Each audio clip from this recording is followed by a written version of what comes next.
बेटियों का हिस्सा कितना है बाप की जायदाद में, ये मसला हर इंसान को मालूम होना चाहिए। वीडियो सुने और आगे शेयर करते रहें। बेटियों का हिस्सा कितना है वालिदैन के माल में?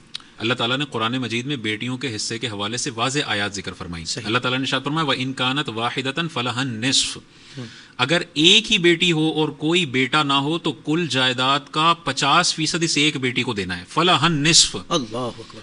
और अब्बा जी क्या कहते हैं, मेरी साइंस ये कहती है कि बेटी की शादी करवा दी ना, उसको जहेज दे दिया ना, अब सारा माल मेरा ये बेटा लेकर जाएगा।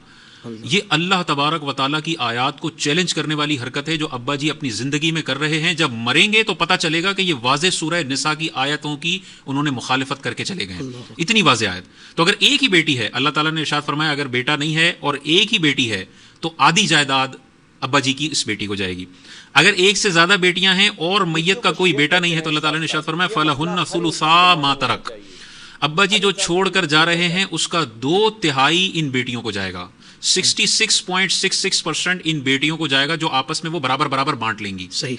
तो अगर 60 लाख की जायदाद है तो 2/3 40 लाख इन दो या दो से ज्यादा बेटियों में चला जाएगा जो आपस में वो इक्वली डिवाइड कर लेंगी। ये दो सूरतें हो गई।